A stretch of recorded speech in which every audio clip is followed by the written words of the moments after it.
Do business.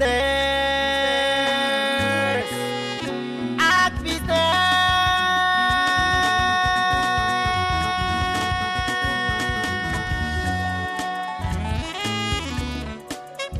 Business matter. That's the business. Business matter. That's the business. Business matter.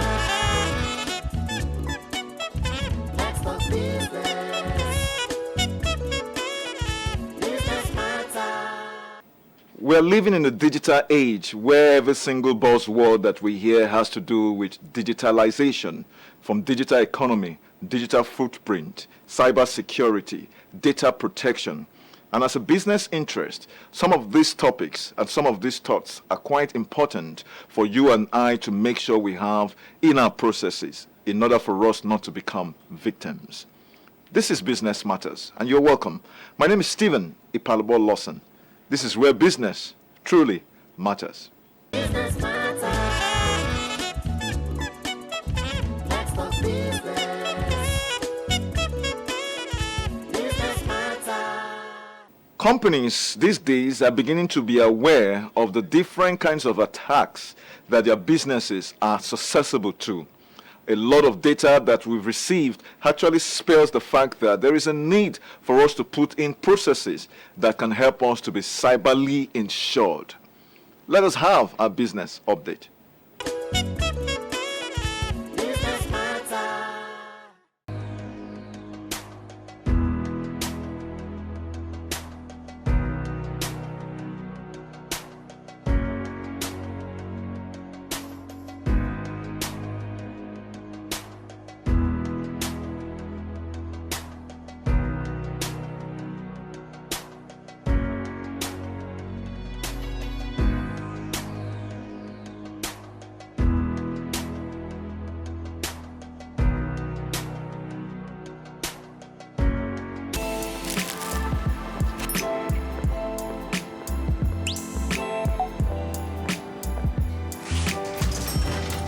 Hey, beautiful. Your eyes, your smile are all begging me to take you home tonight. Now reading page 3. Experience unlimited super-fast internet access from Intel 4G. Intel. Live more. Business matter. One of the major segments on Business Matters is this particular one, where we invite an expert to come help us explore the topic or subject of the day. Let's have a professionals segment. Business matter.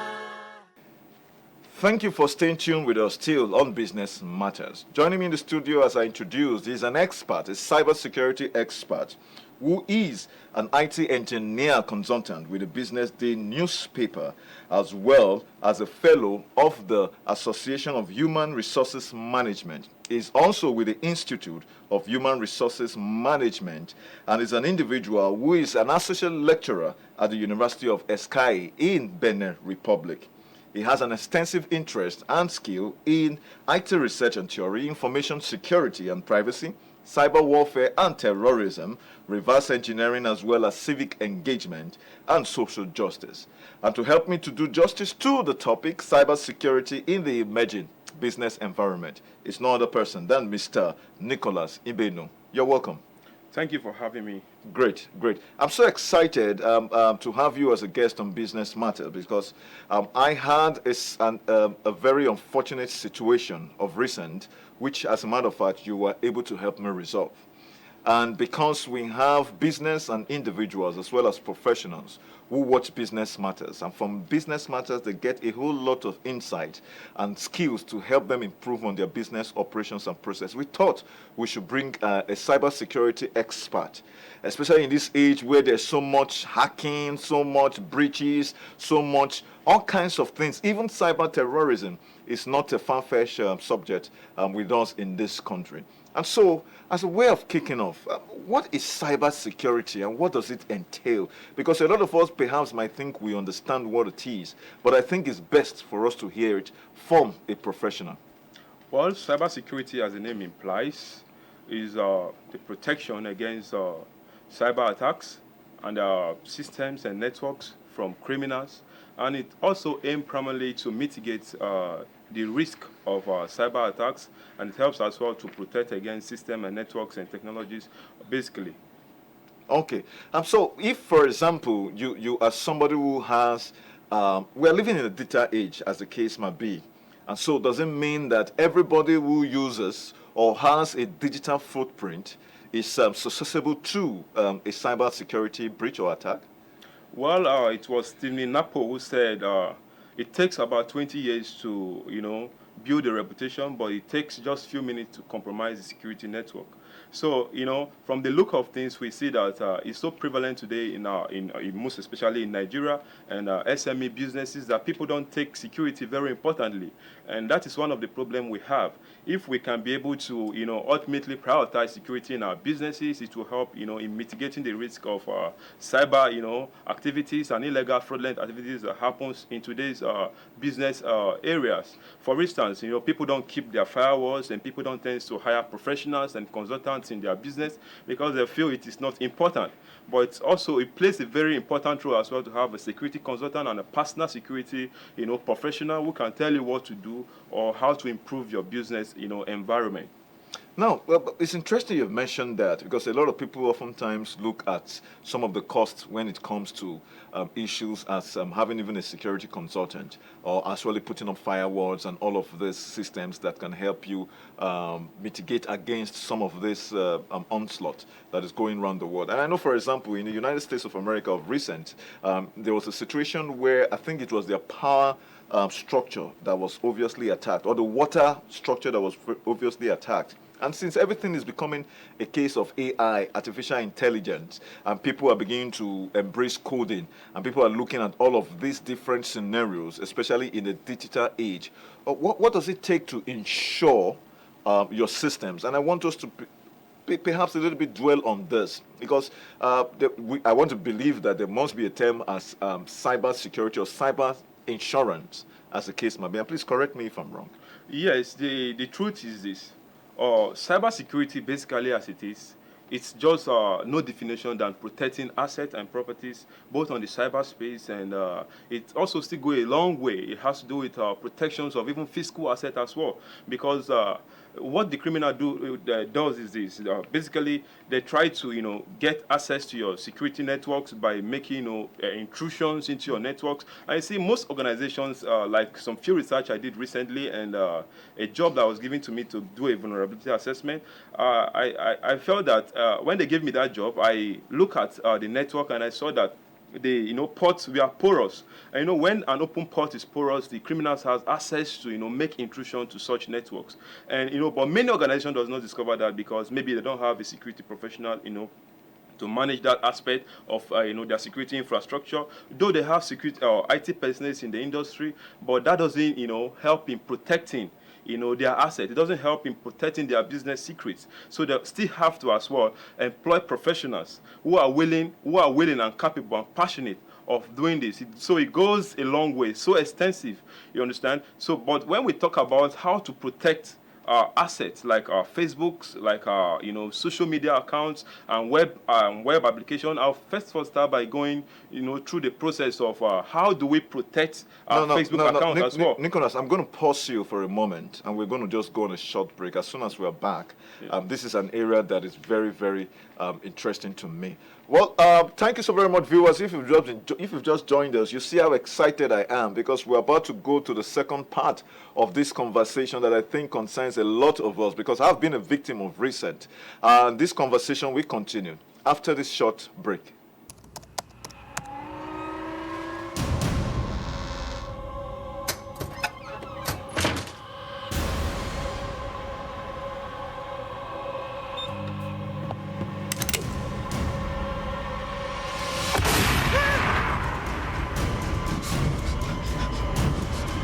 Experience unlimited super-fast internet access from Entel 4G. Entel. Live more. All right, thank you. If you just joined us, this is Business Matters, Nigeria's leading business platform for everything business. And in the studio with me is a cybersecurity expert, and we are looking at the topic of cybersecurity in emerging business environment. And that is no other person than Mr. Nicholas Ibenu. Before we went on the break, we were looking at some of the practical scenarios that a lot of us seem to be exposed to. And this is the part I want to put a big smile on everyone's face. And so, Nicholas, of recent, I had to reach out to you because a friend actually recommended that I speak to you. Earlier before this time, my WhatsApp account was hacked. And when that WhatsApp account was hacked, which in all honesty was partly my own fault because my mind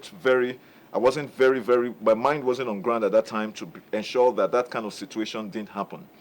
And then, of recent, my Facebook account was locked for whatever reason there is. Perhaps we might not go into those details. However, one of the things I came to realize was the fact that when I was a victim of this, very nefarious act of some of these, uncanny human beings, as the case might be, my mind was not at rest. And being an on-air personality as a public figure, I realized that when my account was hacked, they used the access they had in terms of my information to start soliciting for money for some people. And I was even very afraid that could this also affect my bank account, as the case might be? Because we have the BVN, now we have the NIN, the NIN and number and the rest of all of this. So this is an area that I want my viewers to actually gain good insight in terms of the scenario, especially when it has to do with social media, your Instagram account, your Facebook account, your WhatsApp account, or whatever social media, TikTok, as the case might be, as you are using. What do we need to have on ground to make sure we don't become victims? Well, I will first of all start by discussing the social aspect of it, like the social media, the social networking aspect, like the social Facebook or Instagram and your Twitter and your WhatsApp account. I'll first of all go with how do you protect, your social media account. Those are one of the most important aspects I'm going to talk about. Then I will now talk about how to retrieve if possibly such issues happens to you.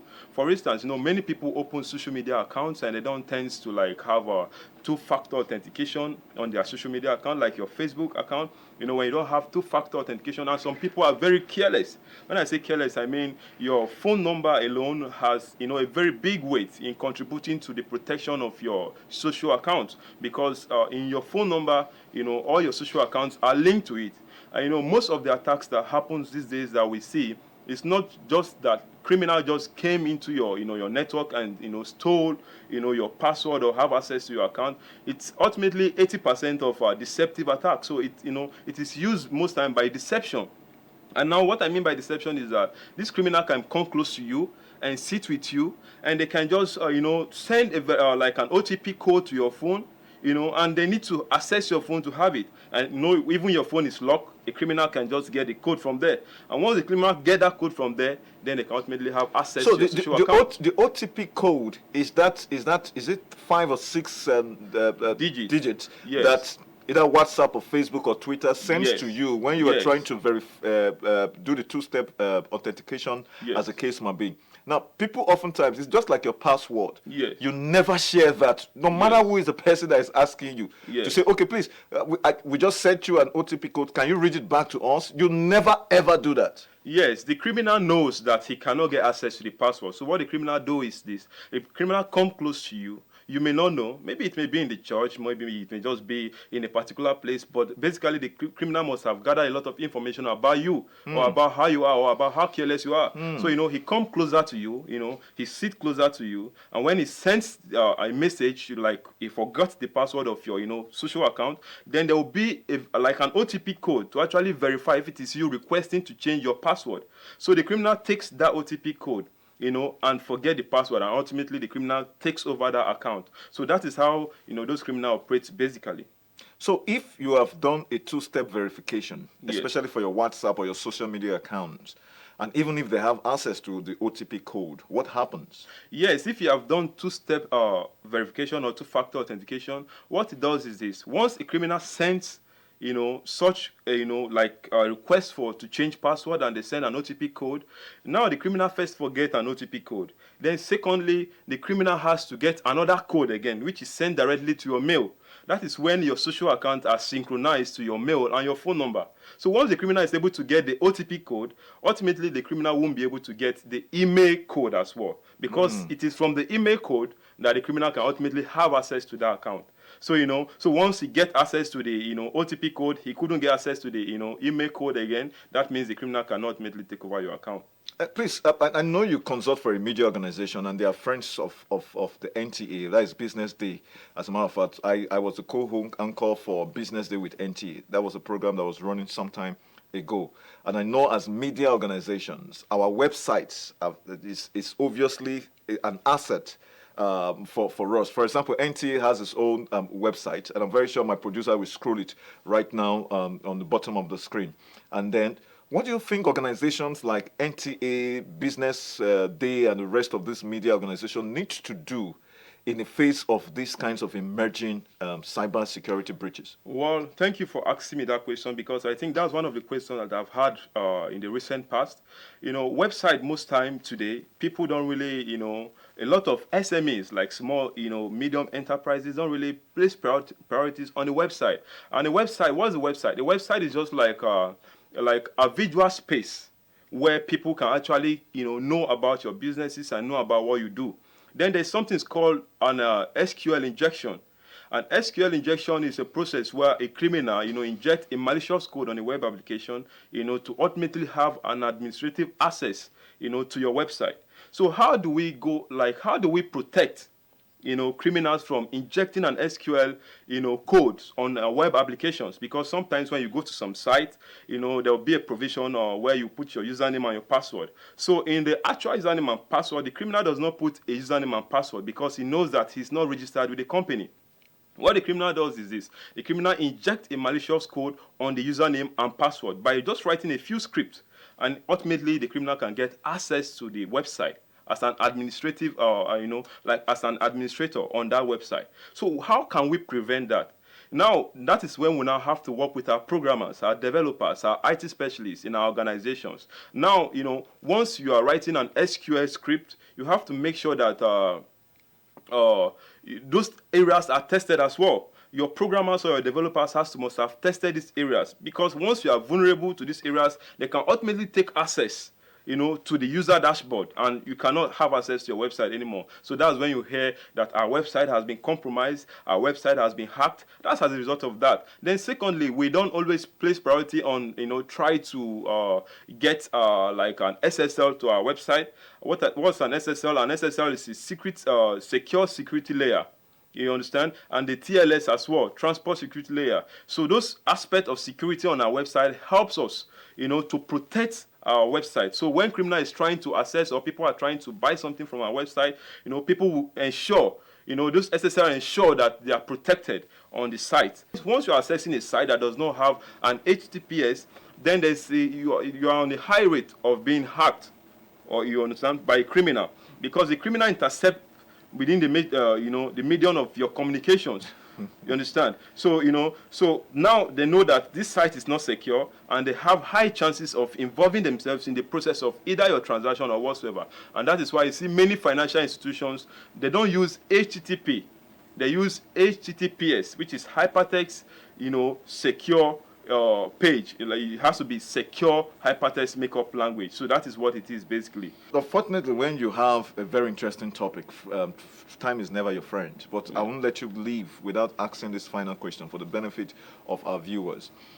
Cost is always a factor in decision making, especially for small businesses and professionals who are consultants, as the case might be. Should we be very scared that the cost attendant to cybersecurity insurance is something that is unaffordable?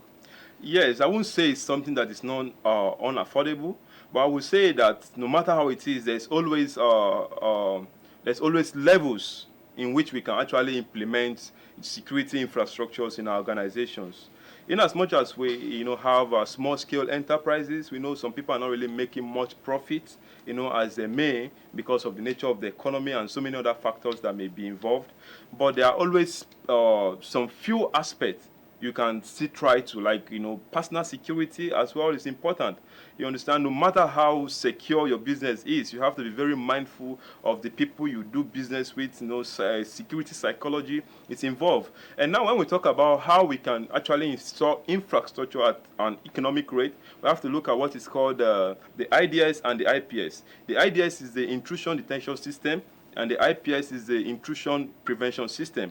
And we as well have the firewall. We have 3 kinds of firewall as well, which is affordable to small-scale enterprises. But the IDS and the IPS are basically used in banks, where maybe criminal or hackers want to make intrusions to their banks, or their networks. This infrastructure helps in mitigating the risk by alerting the security professionals in that department to let them know.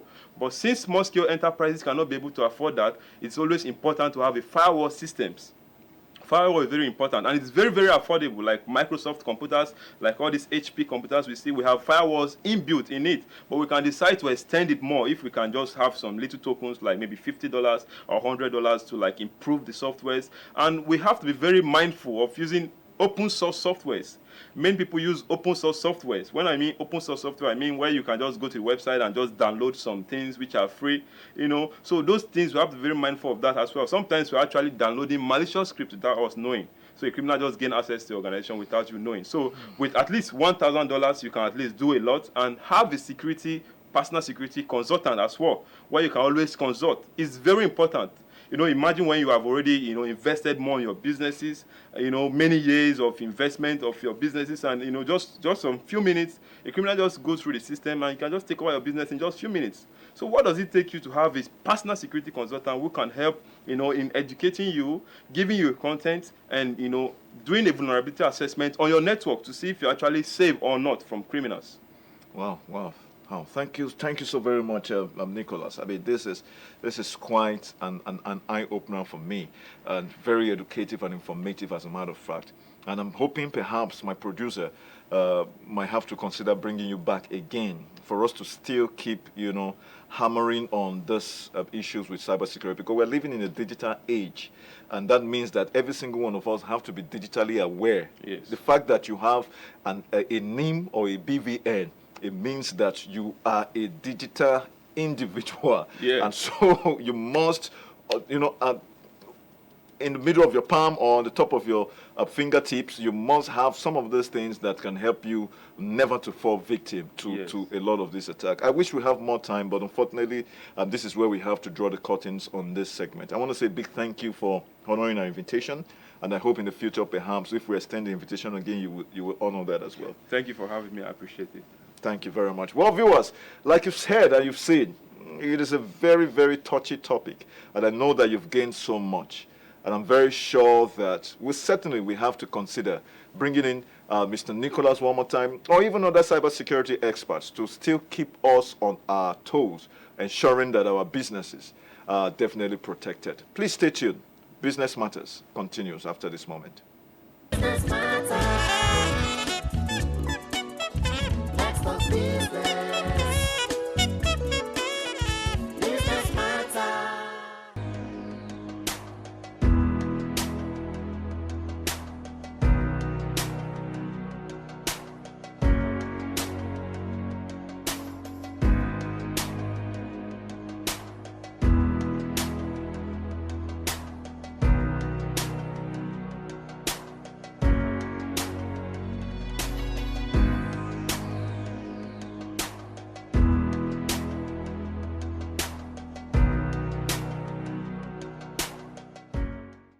You heard it all on the program today.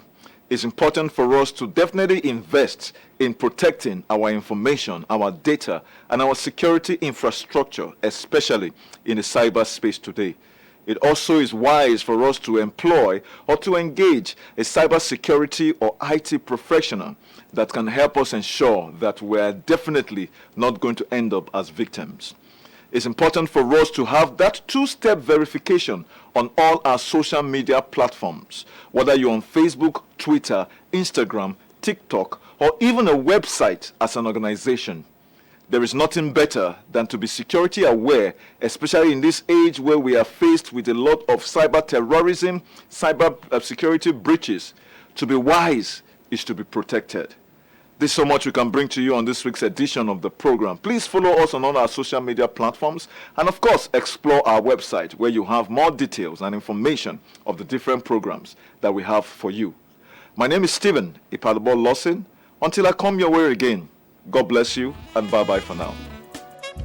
Business